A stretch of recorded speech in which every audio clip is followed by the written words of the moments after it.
Coming up on this edition of Command Center Coach Commands with Ron Rivera. We're getting closer and closer to kicking off a Monday night fight in Philly. The Commanders are looking to end the Eagles' undefeated season. I'll talk with Coach Rivera about how his team is preparing for prime time. Jalen Hurts has been on point this season. What is the young quarterback doing that elevates that offense? Coach will review the game tape and give his thoughts. And we're getting to know rookie tight end Armani Rogers. Coach Rivera heads into the film room to tell us what he brings to the table on game days. Let's get this going.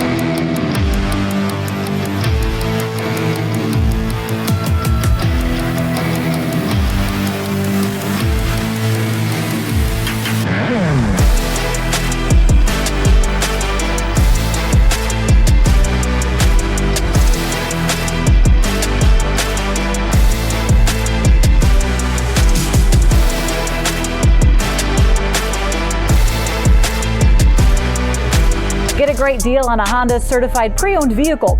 Peace of mind with incredible benefits. Finding the Honda you really want just got easier with Honda certified pre-owned. Hurry, see your local Honda dealer today.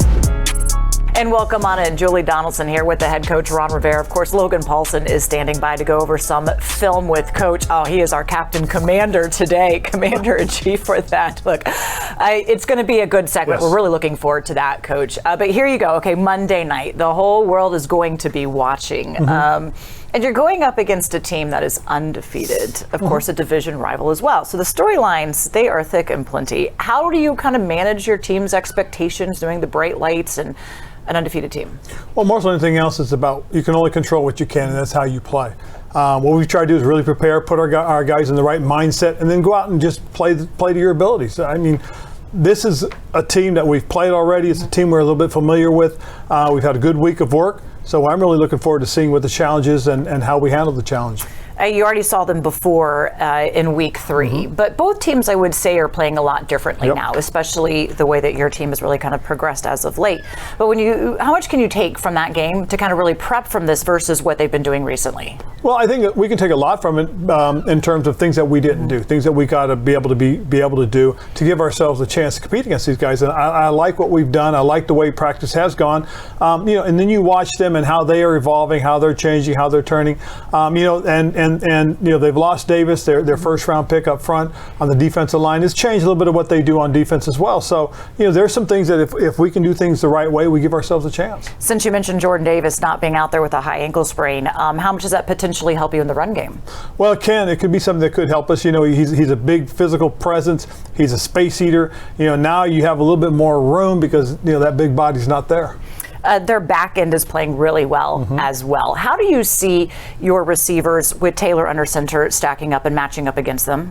Well, I think it's really about challenging them and just trying to give our guys a little bit of time. If we can give our quarterback some time, some opportunities to throw the ball downfield, with our receivers' ability to get open, I think we have a chance to match some of the things that they do. Those opportunities were there earlier in the season as well, but unfortunately their defensive line got to Carson 7 times over. How does Taylor potentially help you in those situations? Well, his mobility, I think his escapability is something that he can exploit and elongate some of these plays. Give our guys a chance to get downfield, give our guys a chance to get open. We could use that to our benefit. You mentioned also that when you played them before, there's a lot of things that you probably could improve upon. One of the things that they did well in that game were some really big explosive plays. But as of late, they've been playing a little bit more conservative. What are you anticipating from their offense in this one? Well, I think the big thing is when you watch how other teams have played them, how they tried to keep the receivers in front of them, not allow their guys to get downfield, contain the quarterback, keep him in the pocket, don't let him make those plays last a little bit longer, because again, when he can hold the ball, his receivers can get downfield, get open, and that's where they're dangerous. You mentioned Jalen Hurts. What is it that he does that really kind of stresses the defense? Oh, again, anytime he has the ball in his hands and he has a run-pass option, he stresses you. I mean, that's the truth of the matter. You've got to take away his options. You've got to take away his opportunities to hold on to the ball. And the sooner he gets the ball out of his hands, the less stress you have as far as he's concerned. I know these running quarterbacks always cause challenges. Do you consider potentially putting a spy on him at all? Well, those are some things that we've looked at, some things that we could consider, and a lot of it's just going to depend on situation. When it comes also to their secondary and some of those explosive plays, you put Benjamin St-Juste following their number one receiver. What have you seen that gives you the confidence in the play of this young man, and who is that guy this week? Well, you know, he's a guy that, again, as we look at what we want to do, it's going to depend on situations. But what we'll try to do is when we do match him up with somebody, we want to match him with somebody we feel that he can be physical with, a guy that he can compete with. And that's really the thing that you want. Anytime you have matchups is you want to make sure that it's a competitive matchup so you can do those things. Takeaways are huge in this game. The Eagles are the best at it with 18 takeaways so far in the league, 12 of them coming as interceptions. How do you balance wanting to be able to go downfield, press the ball, and also with Taylor Heineke saying, okay, let's make sure we're careful here as well, not reckless? Well, I think the biggest thing is to put yourself in positive down and distances. You got to be good on first down. You can't be in second and long all the time. You got to be in 2nd and 3, 2nd and 4 to give yourselves an opportunity. Then get to 3rd down, you can't be in 3rd and 6 or longer. You've got to be in shorter distances where it takes away the effectiveness of the pass rush, because now the quarterback can make quicker decisions, get the ball out of his hands quicker, and give us a chance to convert first downs. Looking forward to it. Thank you, Coach. All right. So while Coach heads over to the film room, let me talk a little bit about a guy who turned some heads on Sunday against Minnesota. Rookie tight end Armani Rogers. While the big man is a solid pass catcher, his biggest moment last weekend came on a rush attempt that went for 24 yards. So let's get to know Rogers a little bit better. The rookie tight end went to Ohio University and UNLV, where he played quarterback. He's a big target at 6'5". So far this season, Rogers has 5 receptions for 64 yards. And he added a big carry to his resume as well Sunday against the Vikings. Now for more on the rookie, let's go over to Logan Paulsen and Coach in the film room. It is presented by Mavenspire. Ransomware goes 3 and out with Mavenspire's Smart as a Service cybersecurity offerings. Learn more at mavenspire.com. Logan, Coach, take it away. Julie, thanks so much. Coach, I know obviously a tough loss against Minnesota, but I love the exciting stuff that this young man is doing. And a lot of fans probably don't know who he is, but that's Armani Rogers, the young tight end, converted quarterback. Yep. And I just love his maturation. And on this play, you're going to get a nice kick-out block here. It's a very physical down, and it's something that as a tight end I did not like doing, but motioning to kick out a big defensive end. And I just love the physical approach that he's bringing to the game for a guy that didn't play a very physical position in college. Well, you know, the big thing about who he is, first of all, you got to give him credit. He's a heck of a young man, tough-minded, tough-willed kid that really has to prove that he belongs. And so what he's done is he's worked very hard. Got to give credit to his coaches. You know, I think Juan Castillo, being a former offensive line coach and coaching tight ends, understands the concepts of how to block, how to leverage the block. And that's exactly what you see with Armani here. He understands he's got to stay tight to the offensive line, block him from inside out, and just really more so than anything else, you don't need to blow anybody up as much as you just need to be in the right position. And maintain space, right? Just him holding that there, that's a pretty big hole there. And if this gets targeted right inside, that's an excellent job. That's a plus on the block for him. But I like what you said there, Coach. It's a mindset. Blocking is a mindset, and he's got it. He's a competitive son of a gun, and it's great to see that. So in addition to kind of doing this grunt work, this dirty work, I also think Coach, he's kind of sneaky athletic. I don't know. You probably knew that. You've been telling everybody that for months. No, I did. Because, you know, nobody believes me. But remember, this young man was a quarterback. When University of Las Vegas played USC, I believe it was. He has the longest run in NCAA history of 99 yards. He's a freaky athlete, and you see that out here. I mean, not many teams give a jet sweep to their third string tight end. He gets one here, and everyone remembers this play. He's out. So this is the thing that sticks out to me. Diddle Hunter runs a 4.5 40. Big athletic man, one of the most athletic dudes ever to come out of the combine. And he just says, oh, nope, I'm good with that. I'll walk off. And then you get blocking downfield from Logan, and you see the power. This big man right here trying to get a hold of him, and he says, nope, I'm going to jump right out of this. And not many athletes like that, Coach. No, he's a heck of a young man, but a very good athlete. Yeah, and I think you said something to me, like he's one of those guys that maybe down the road could develop into, big receiver, because that's the type of skill set, that's the type of athleticism that he's got there, right? And then this is something that no one talks about, Coach. You probably talk about it, but no one that I know talks about it. It's playing special teams, right? Playing special teams is where you make the team, how you show your value. He's got to block the third guy from outside in. He knows what he's got. Smart guy, played quarterback. And then you got to run down and make a tackle on teams. You got to outrun. You got to compete. You got to fight, which is what he's doing here. And then you see the speed to outrun this guy.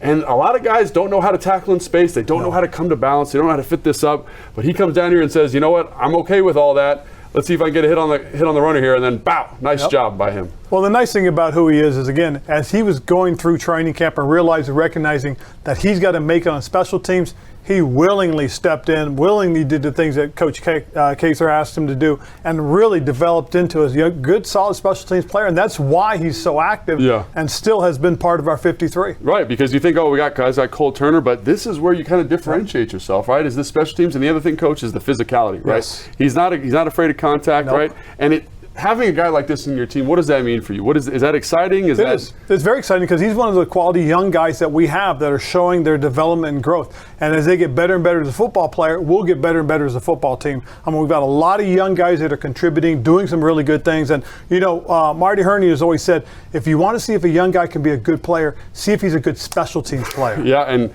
he's showing that because you said this is just one example, but he's done that week in and week out. Oh, yeah. Coach, so I'm so excited for his development. I'm excited you got guys like this on the roster. I can't wait to see his performance and how you use them against Philadelphia. Okay. For everything you need to know about the team, do not miss our flagship show, Command Center. We have you covered all week, starting on Mondays with Fred Smoot and Logan Paulsen breaking down the highlights. Wednesdays, London Fletcher and Santana Moss take you onto the practice field for a close-up look at the team. And on Fridays, Santana and Logan are here to get you ready for game day. You can see every episode on our YouTube channel and on commanders.com. You can also check us out on NBC Sports Washington weekdays at 5:30 and 10 p.m. Do not go anywhere because when we come back, Coach and Logan are heading into Coach's office to review some of the game tape on Eagles quarterback Jalen Hurts. What makes Hurts and the Philly offense so dangerous? They break it down. And a little later, Coach talks about what it's like playing in a Monday night football game and how he's preparing the team to deal with those fans in Philadelphia. That's ahead on Command Center. Coach Commands with Ron Rivera, presented by your local Honda dealer.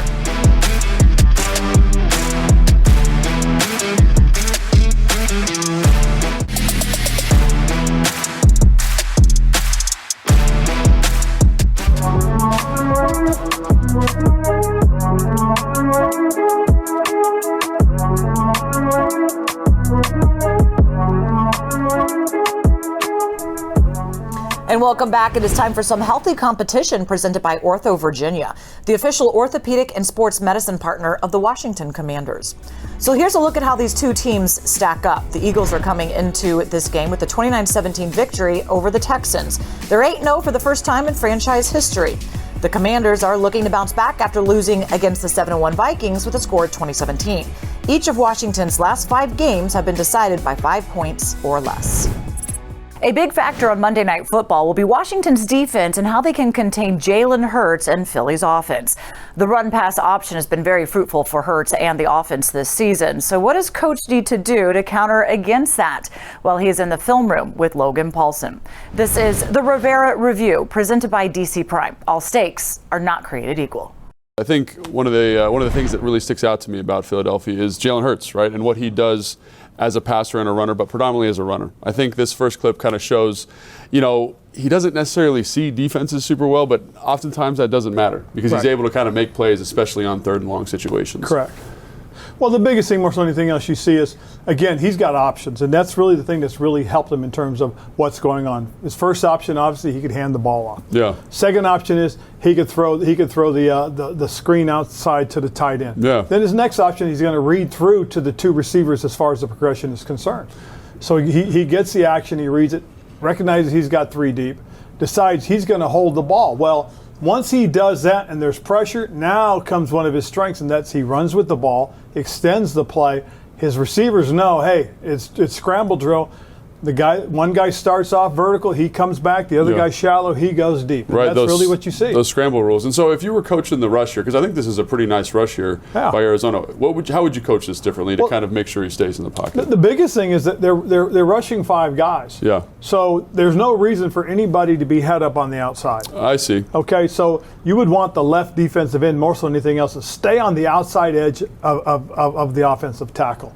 There's no reason for you to be inside because you've got a guy next to you in the B gap rushing. Right. Open that crease up, get wide, get vertical, get to the quarterback's depth, and then locate. Because when he does vacate, he vacates laterally. Right. Well, he likes to vacate to his right predominantly. Yeah, right. And that's when he's most dangerous, is when he vacates to his right. So if I'm the left defensive end, in my mind's eye, I'm thinking if I stay on the left outside edge, I've got a chance if he gets flushed. And the other thing I think Arizona deserves a little bit of credit for is they did a good job of kind of mixing in man, mixing in zone, cover 3 quarters.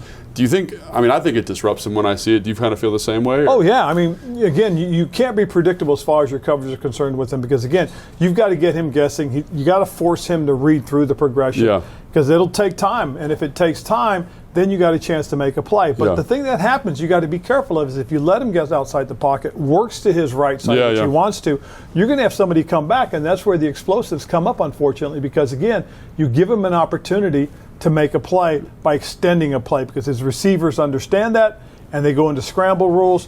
If you're deep, come short. If you're short, go deep. Right. And it kind of reminds me of like Russell Wilson. Nothing he did early in his career was on schedule. It was all stuff like this, and it worked. And he's kind of found a niche doing that, specifically on passing situations. Oh, very much so. And again, if you take it to where all your routes work to the same side that he predominantly likes to go to, he'll have a lot of options. Yeah, right, because they're all your receivers, all your eligible over there. The other thing that's interesting about him is obviously what he brings as a runner, right? And I just see this, and it makes me want to pull my hair out, Coach. Because I look at number 33 right here, and I feel like he should be fitting the A gap here. Absolutely, and again, a lot of times when they get into these into these RPO alignments, which is like the back offset. You're saying to the same side.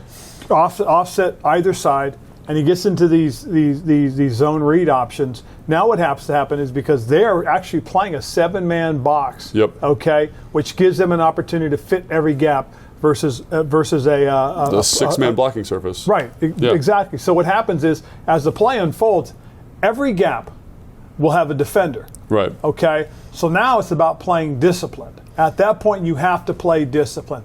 So now they've got action coming into the middle of the defense. Okay. Right. So the linebackers should all get downhill, get into their creases, and now, as you said, they got a 6-man blocking surface with 7 guys on defense. That means every gap will have a defender. But what happens is the linebacker gets fooled.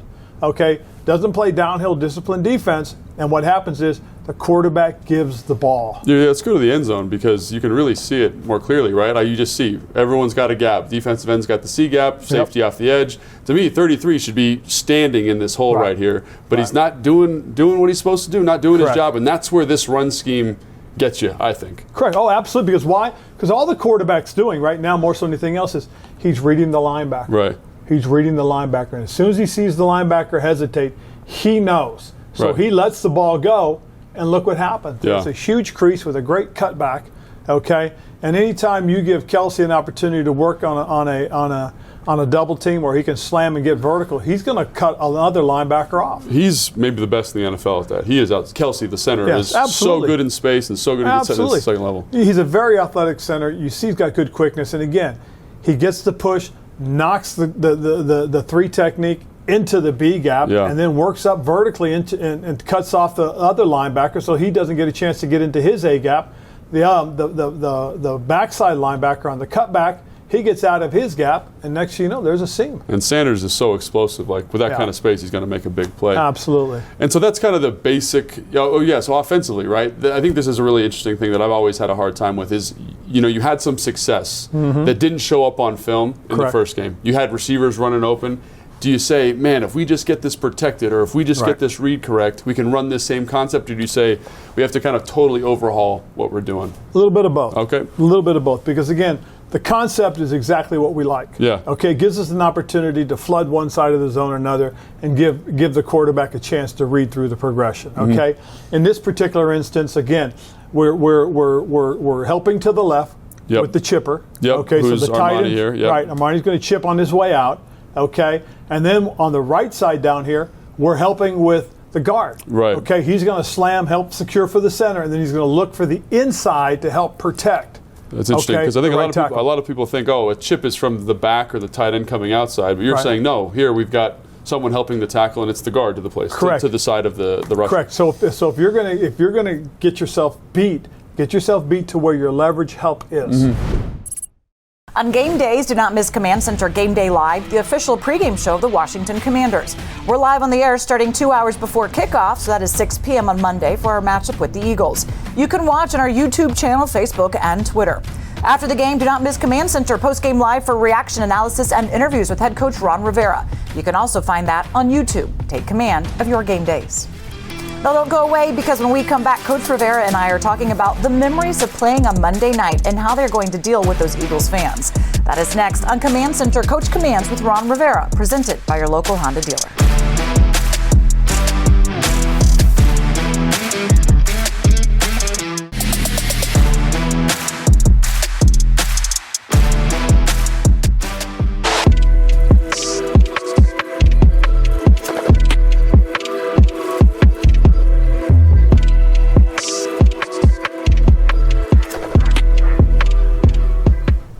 Welcome back. Julie Donaldson here with the head coach, and we're reliving some Monday Night Miracle madness here. Let's go back to a game that you played on Monday Night Football. It's time for a winning legacy presented by the Maryland Lottery. Play fast, win fast with new fast play games from the Maryland Lottery. November 11th, 1991, you got your first win on Monday Night Football. Last Monday night win as a player when the Bears beat the Vikings 34-17 in prime time. What do you remember from that one, Coach? Just exactly that. It was the first primetime game I'd been in, and I was a young pup back then.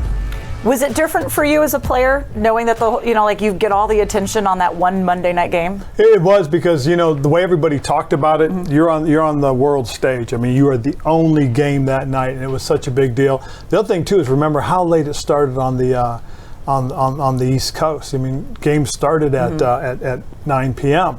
Well, we were Central Time, it was 8 p.m., but for the most part, just knowing that those were late games and everybody was watching, it was pretty cool. How do you manage that now as a coach, knowing that the guys are having to sit around all day waiting, anticipating it? Well, one of the things you try to do is tell them, hey, don't play the game now until you play it. In other words, hey, stay relaxed, stay calm. Don't start really getting yourself all geared up until it's time. And Philadelphia, of course, we imagine it's going to be a very warm welcome for your team. Oh, yeah. Do you talk about that fan base and kind of what to expect for them? Because it is a more hostile crowd than most. No, you do. I mean, for the most part, I tell these guys, just think about your major college rivalry and just amplify that by 10.